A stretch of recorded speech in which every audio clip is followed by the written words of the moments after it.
invite the Prime Minister to open the debate on the motion in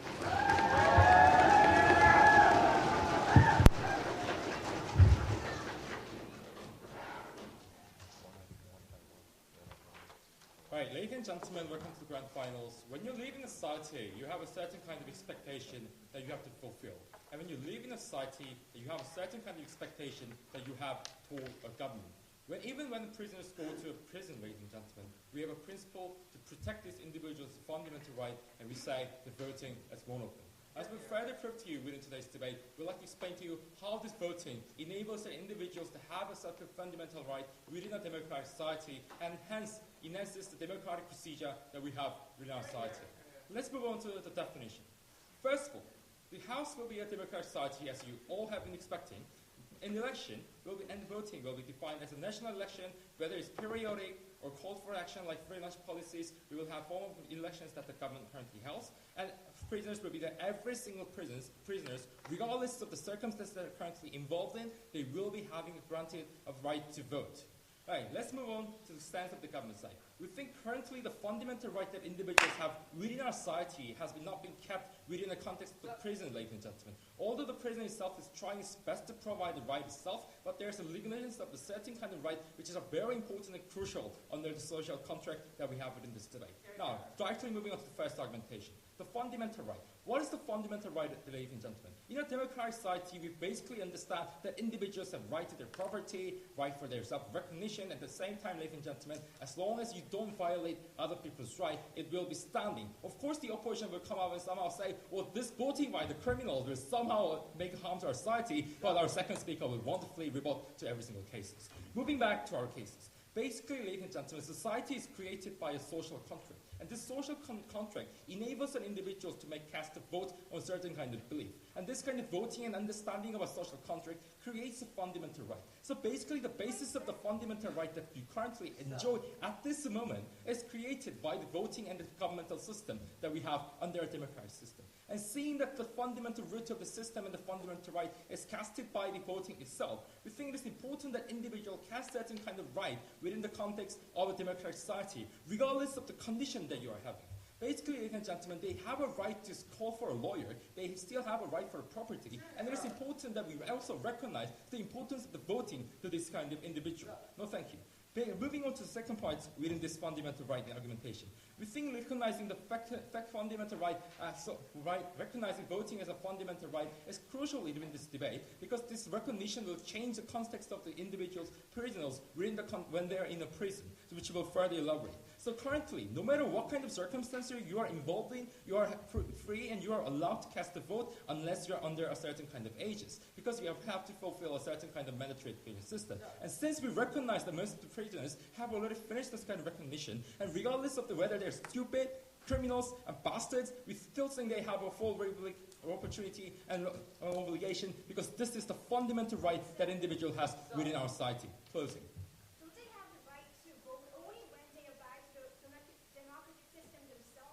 Right, they are not abiding by democratic system and they go to prison, right? But what is happening in prison is that we give them food, we let them watch TV, we will let them go through a certain kind of social activity that we currently do. Why, ladies and gentlemen? Because we have our importance of rehabilitation, and that is our second argument. No, thank you. Rehabilitation, ladies and gentlemen, we emphasize the importance of an individual to come back to society when they finish a certain kind of activity. So even when the prisoners are sentenced to death, ladies and gentlemen, you have opportunity to meet your family, eat your last meal, at the same time have a certain kind of communication toward outside the world. If you are sentenced to death, ladies and gentlemen, why the hell do we guarantee the right for them to watch Ramen Kasuda in your prison, right? Because we recognize the importance of the prisoners to have a fundamental right. Because first of all, we recognize that it's important they have a sense of belonging. These individuals have been neglected under the social contract, and therefore they are discriminated in a certain kind of positive matter. And we think that these individuals are currently considered as a minority, at the same time disadvantaged, and under a justified reason. We think it's important that we make them understand that we still care about these individuals, right?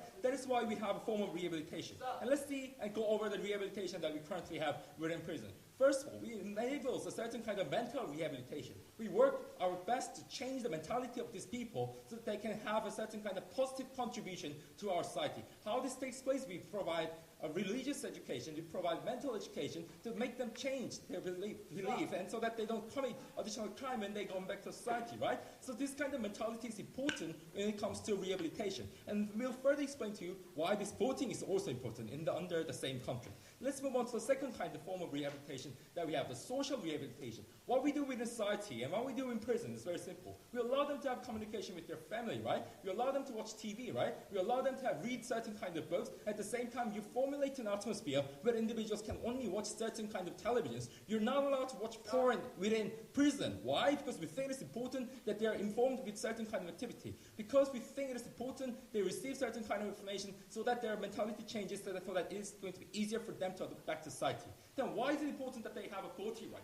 Ladies and gentlemen, we think they're currently disadvantaged within our society and completely isolated. And when they feel the sense of isolation within society, it's important and impossible that they won't be able to contribute back to our society because they don't see the linkage that they currently have. The only linkage that they currently see is your girlfriend, your family, or your sons and daughters. And when they even when they recognize you as a form of criminal, the government has a responsibility to recognize the fundamental right of the individual. So we are trying to make a linkage between the prisoners themselves and the social society that we have. Because under a social contract, ladies and gentlemen, every single democratic citizen have a fundamental right to express their own opinion. And we think, ladies and gentlemen, it's important that prisoners have an opportunity to engage in a rehabilitatory activity called voting. Moving on to third argumentation, ladies and gentlemen. We still think these prisoners themselves have a connection to our society, ladies and gentlemen. Even if they are in prison, ladies and gentlemen, they are involved in a certain kind of social group. First of all, we think even if they are in a prison, ladies and gentlemen, when they come out from the prison and come back to society, they have to be involved in a certain job groups, right? Certain kind of social groups that they would have to work on and engage upon. And when this kind of engagement is likely to happen within society, it is important that they make a contribution and show their effort and show their opinion towards certain kind of decision that the government is making. And it's impossible, ladies and gentlemen, when they don't have a right to cast their vote, and it is a fundamental right for individual citizens when they have the right to vote in this kind of sectors. And also, ladies and gentlemen, even if these people are in prison, ladies and gentlemen, they have a right to property. You don't simply take away every single individual's property, right? We have connection to the kind of issues, and if the government has certain kind of policy and ideology toward such kind of economy issues, you have the right to say no to this because you have property and houses, even if you are in prison, and therefore we take this debate.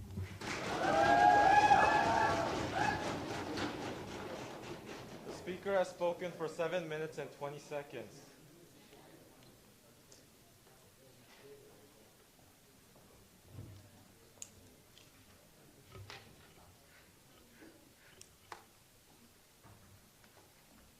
We thank the speaker for his speech. We now invite the leader of the opposition to open the opening opposition speech.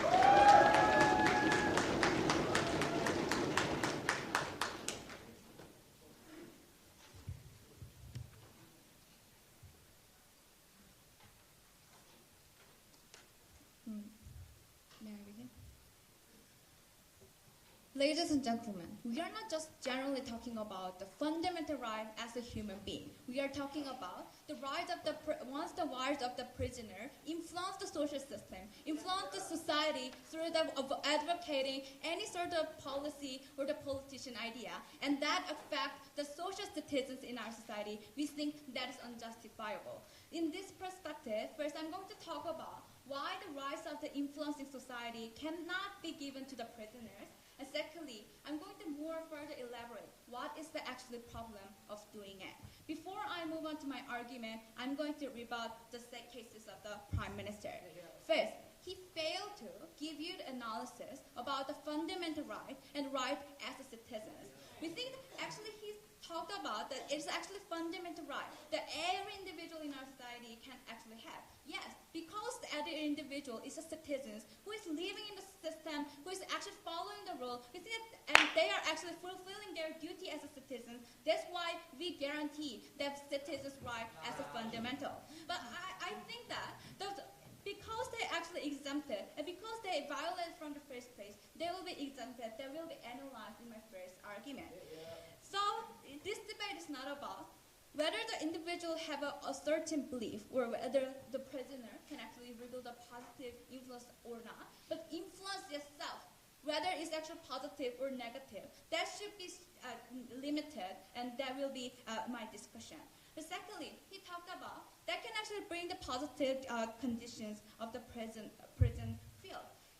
There are the people in our society. Nice people talk about the human value of the prisoners, or their family, their girlfriend or boyfriend, and other people who cares about them, or the other voluntarily organization care about them. They can vote for them. We think that is actually other citizens who is influence in the social system can actually change or bring in the positive value, and that is actually can happen in our society. But thirdly, he talked about the rehabilitation. I think it's a very stupid idea. He's talked about effectivity, bringing the effectivity of the rehabilitation can justify everything. No, ladies and gentlemen, we think that is actually very fallacy linkage between the positive rehabilitation can actually bringing them get the right to influence the society. There is actually no linkage between that. And secondly, he talked about the positive relationship. First, I'm not sure what kind of positive relationship he talked about. We allowed the family member to visit them. I think that is actually enough. And also, even if there is a positive relationship can happen, that doesn't mean that there is a linkage between the voting right and making a positive relationship anyway. And so, in my argument, we think that the influence itself can be actually given by the citizens who are living in the society. They should be limited, and that is the citizens' right at the end. Yes. Right. When you talk to your mother when you are in prison, you influence your mom. What's different in this situation? You give them a fundamental right. Listen, you can talk to your mom, and actually mom can decide whether she accepts or not. But once they actually change the swing vote, and that can actually force the other influence as citizens to be influenced in that policy, you think that is actually your logic. And firstly, I'm going to talk about why the right of the influencing society cannot be given to the prisoners. First, we actually guarantee that any of other basic human rights to prisoners, like eating or sleeping. But also, secondly, we have allowed them the freedom of speech, right? Like we allow them to publish the book, or actually he actually mentioned that they can actually communicate individually with their family member or the friends, etc. We think that is actually okay. But secondly, we don't give them, the prisoner, the power to influence the social system itself. Why is that? First, they break the rules which maintain social system from the first place. And they are exempted from the social system. They are not actually influenced by the social system. We don't think they initially have the right to influence the social system from the first place. And secondly, we think that once they actually make a voting right, that choice or decision can change the social system at the end. Because if they advocate a certain policy of the prisoners, a politician, or the other policy, we think that is actually influencing not only to themselves, but also the people who is living in the society that actually influences. That is very harmful effect itself. We are not saying that once they actually, a certain policy can give the harm to the citizen or not. It's much more about the influence itself. It's given to the citizens who are living in society, and from the group of the people who's not living in the society, that is actually unjustifiable from the first place. Then secondly, why is it actually problematic?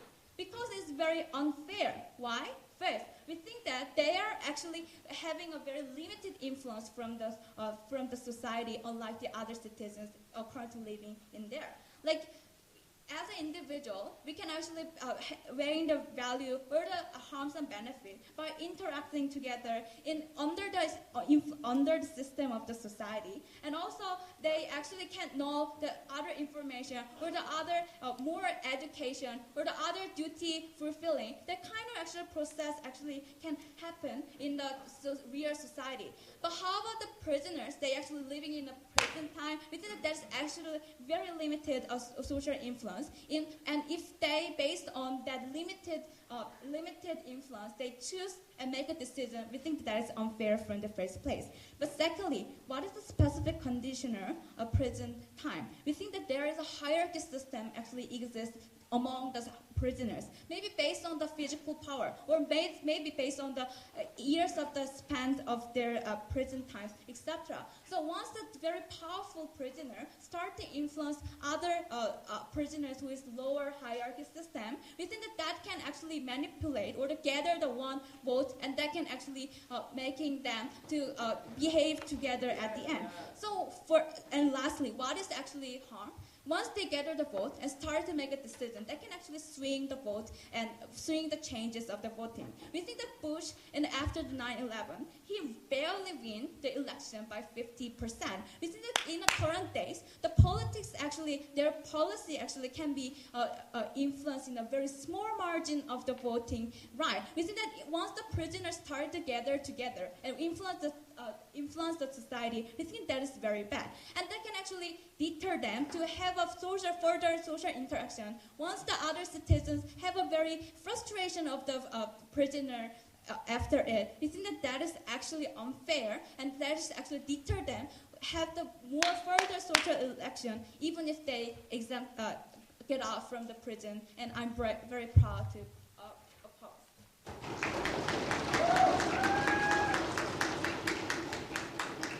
The speaker has spoken for 7 minutes and 38 seconds.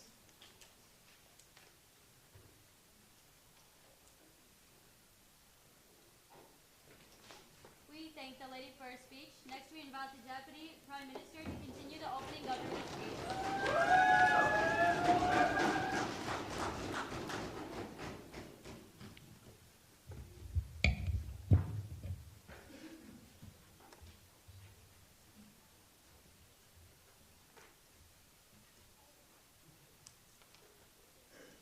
Ladies and gentlemen, maybe I should segregate myself from this debate tournament and debate society so I would not be influenced by anyone else, but with only my influence and with all my knowledge and with my access to the information, I'll choose on behalf of myself and not influenced by any others or the hierarchy above these prison settlements. Then, gentlemen, first of all, I'd like to talk about the concept of voting in the democracy. Then, gentlemen, we know that the voting is casted in a secret box that you go in and you write on it, or you put a stamp on it and you put it in a box. No one sees and no one can be influenced, or no one can actually alter anyone else's mind by telling them to vote on certain policies or certain people, ladies and gentlemen. But let's actually go to talk about the rebuttals of today's debate. First of all, again, the influence they've mentioned. Ladies and gentlemen, we as the rational beings who are so good at debating, everyone here is, and we are all here to debate on our beliefs and our sets of norms, and also with the information that we've gained ourselves to make the right decisions for my decision, and if it is influential, and if it is agreed by many people, it's the majority. Same thing goes accordingly with the society and also the prison settlements. If people think that certain policies that were voted for the prison settlements, and if the society agrees that it is agreeable and it is understandable for the society to enact it as well together, then it's the majority that we have created, and it's the swing vote that we actually like, because people now have agreed onto it. We have the recognition of the people that certain thing is necessity in the society, and the people agree upon it. Why does these prison settlements should not be having such power, or should not be having such chances to cast on a vote that they believe is important and also agreed by the society that we live in today's ladies and gentlemen? And also they've mentioned all these kind of things, that rehabilitation is a stupid idea. However, ladies and gentlemen, rehabilitation is the sole purpose of these kind of prisons. And before I go on, actually, let's take from you. So, if a foreigner who's not living in our society make a vote, do you allow it? Sadly, first of all, he expressed my feelings for me. However, ladies and gentlemen, in the society that we live in, there are actually some society that actually allows foreigners to cast a vote on certain matters, and there are, of course, other nations who do not. However, what we believe is that these prisoners are domestic citizens who will come back to the society that we live in after he serves his jail term. These people are prisoners, and if you go to prison, you'll come back to our society and be a debater again. Ladies and gentlemen, the rehabilitation that I was trying to talk about is that rehabilitation's importance that we have. It's education, it's rehabilitation, readjustment to the society that they will come back so that they will live prosperous and not to go and commit another crime. That's the standards we have. And the policy that is mentioned by him is certainly saying that these people need to know that they have sense of belonging to the society, and the society recognizes it. And we'll talk about it more in the social message that we send to the prisoners and general society. Ladies and gentlemen, then let's go to the social message part. And before I go on, yes, sir. Okay, the rehabilitation happens if society accepts it. That hypothetical ideas and either say a whole right, it's not going to change any perception of the people. It is a problem of your case.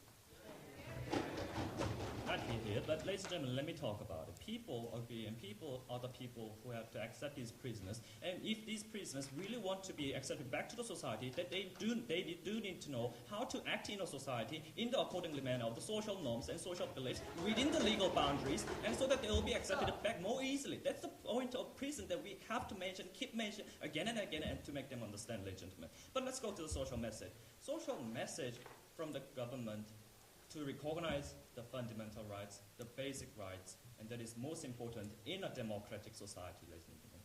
What are we trying to tell the people?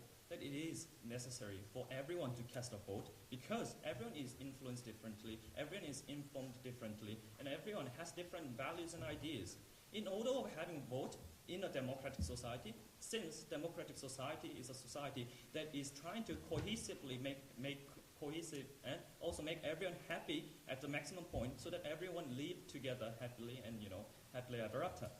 Ladies and gentlemen, sometimes it is ignored for the prisoners. Ladies and gentlemen, what we are saying is that since you have committed a crime, now you are segregated, and you will never come back to society, and you will never be accepted unless you are rehabilitated and readjustable to the society.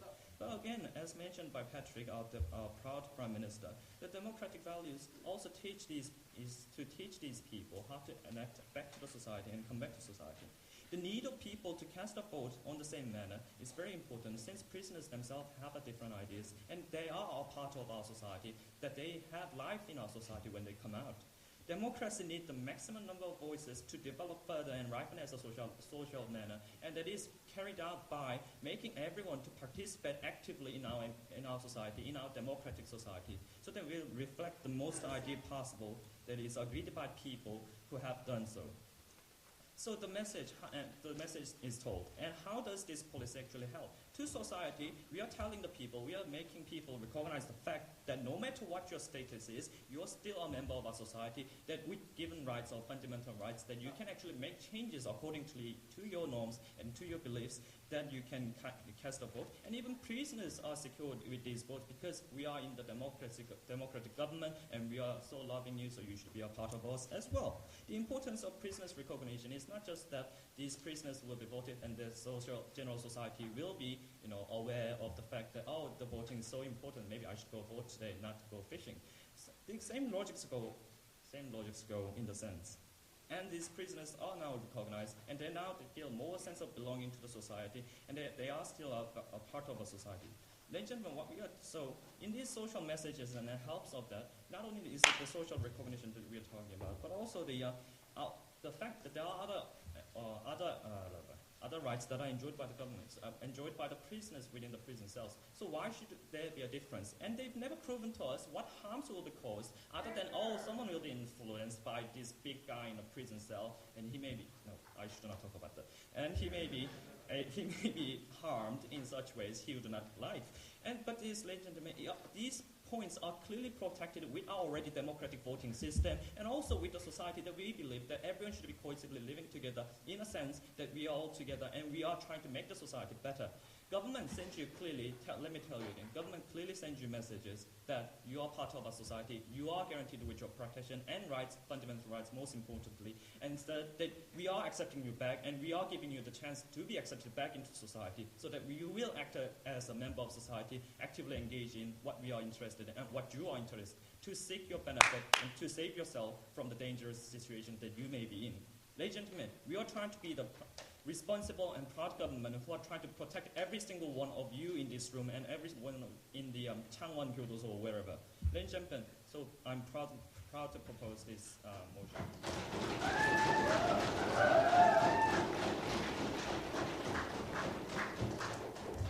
The speaker has spoken for 7 minutes and 18 seconds. We thank the speaker for his speech. We now invite the Deputy Leader of the Opposition to close the upper house debate.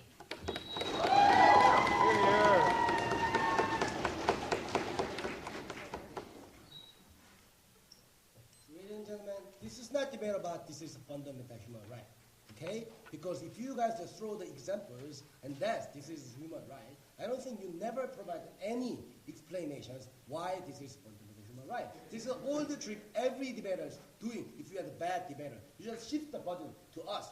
They just put us, we must explain to us why there is not fundamental human right. But this debate is not about that. Today's debate is about where we must draw the line. I'm having my birthday party. I want to sleep with my wife, and these kind of things can be a fundamental human right to everybody. But we must draw the line. What kind of right prisoners can have, what kind of right prisoners cannot have. My first will clearly give you the ideas, right? Influence is okay, because freedom of speech, making a letter, call my mommy, all the thing is okay.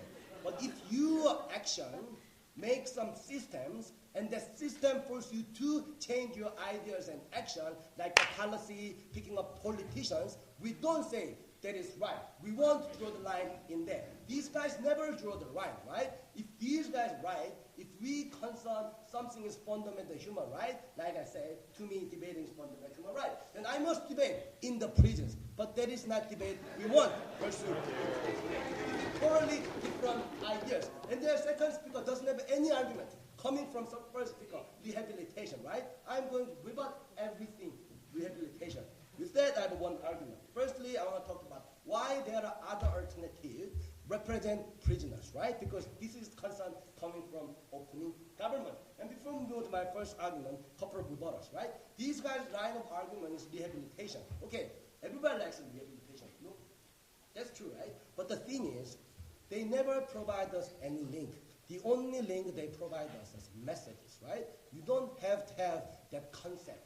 The real situations you can be rehabilitated is when you come out of the prisons, if society accepts you, society giving you the job, society never discriminate you and you can live with your life and your families, that is the discrimination. But my first speaker clearly said, right, these guys making a backward. Why? Because there's unfair situation. There's a lot of people who hate criminals. I agree with some of people, but I don't. But there's a lot of people, right? But the thing is, if my politicians have policy swinged by the prisoners, who never, some of the people say this is not people who deserve to have at the first place, their perception is going to be worse rather than okay. Because all the ideas, just hypothetical ideas, messages and these things, it's not concerned to the prisoners. Even if I'm the super genius, I have a right, but all the people hate me, I can't be rehabilitated anyway in the society. And that messages can be given because right after you come out of the prisons, you have the messages.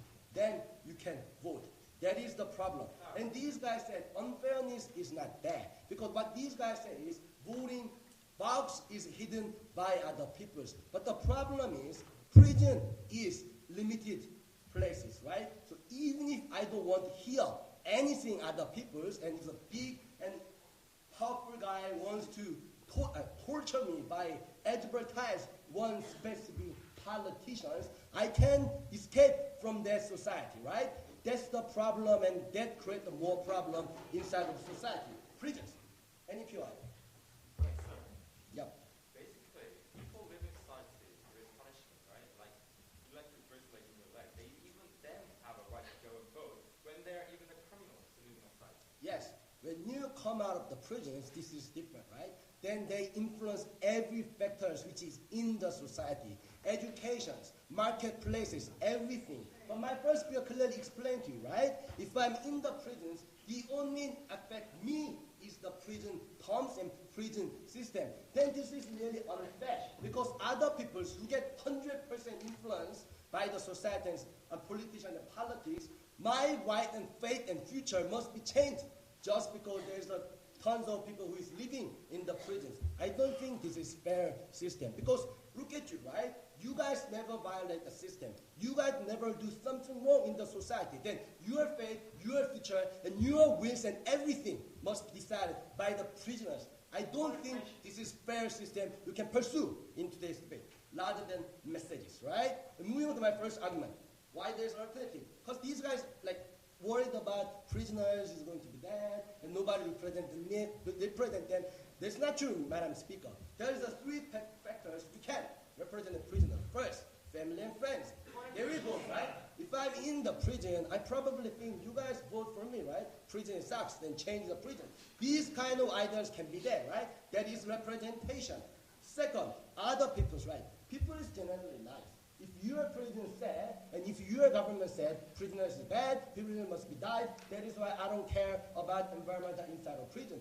You say something to their government. What is an example? Because in the California, they release roughly 30,000 people from the prisons because they recognize current California system, there's a lack of places prisoners can live in. Even if prisoners can't have any vote in the California, other people is going to represent them because that is the idea of democratic society and that is the idea of most of people who is living that society.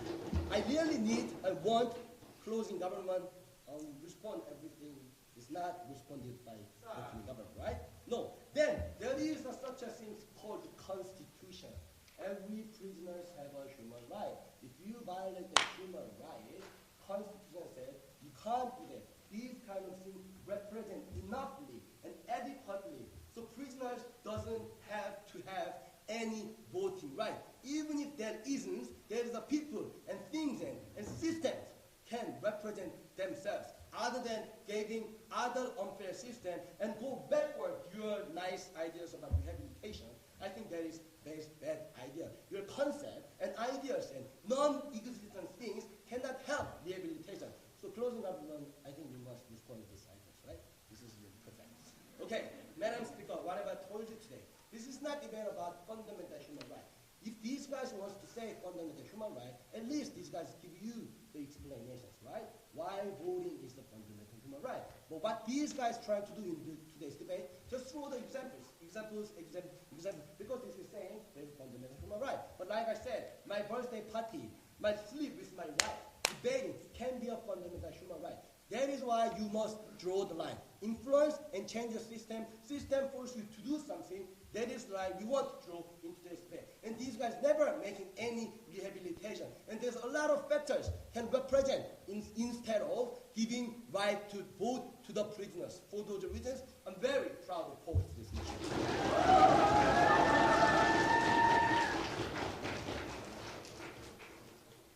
The speaker has spoken for 7 minutes and 23 seconds.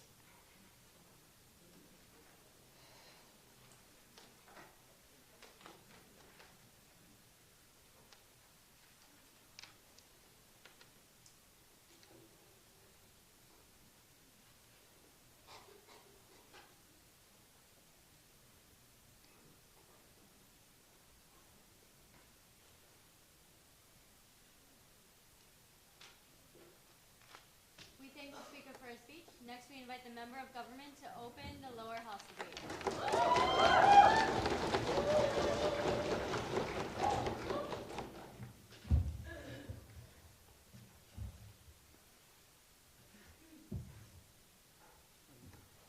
Can you turn on the light? No, it's Halloween. You're debating in the dark.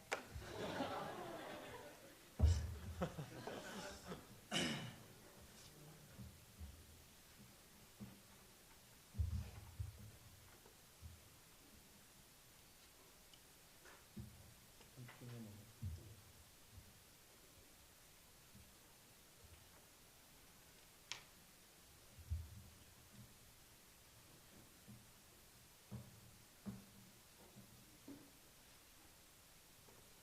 Ladies and gentlemen, in today's debate, we believe that the prisoners also have the right to cast a vote. And our opening government try to deliver to you as the level of the principle that why it is important as the human right, and secondly, the why that is related to the rehabilitation. And as the closing government and the member of the closing government, I'd like to deliver to you why that rehabilitation is so important and why, if that is neglected, then the severe problems will be delivered by to the prisoners themselves. Well, the opening opposition trying to seem considering about the possibility of the prisoners when they're casting a vote in the prison, then that would can be used as a tool to make our society really destabilized or terrorized. However, we believe that there is the huge problem. The thing that many of the prisoners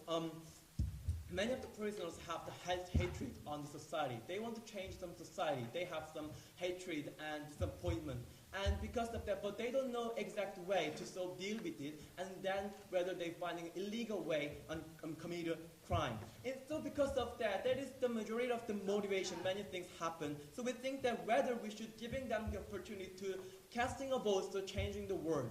But before we go on, I'd like to rebut the points by the opening opposition. The first one is that they considering about when the prisoners cast a vote, they would influence politically in a really bad way. However, we have the response on that. The thing is that they characterizing the voting having really having that can be criminalized when the prisoners use that. However, if you ever go to the voting places, you can find the name of the politician, and what they're suggesting is good for what they suggest, they want to change the society in a better way. There is no way we are way to heaven for the criminals. We are make you commit a crime more easily. That things not happen. So we believe that this is quite weird idea that when the criminals cast a vote, that it can be used as a tool to make a more destabilized society. And the second thing is that we find out the contradiction and the idea. They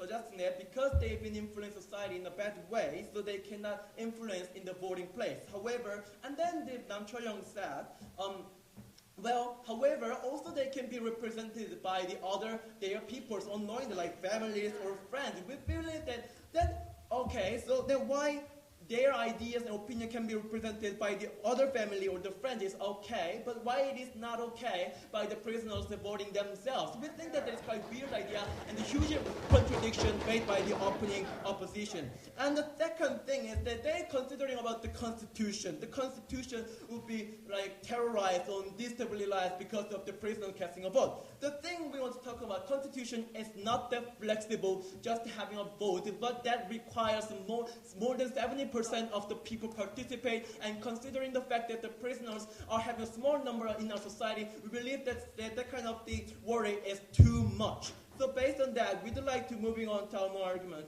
The first is that why the rehabilitation is so important, and second, what the consequences actually influence the prisoners in a beneficial way. So moving on to our first argument, we'd like to approach emphasizing and reminding you the goal of the prison and their imprisonment in these days. As you know, then at the starting point of the Hammurabi, the law, their goal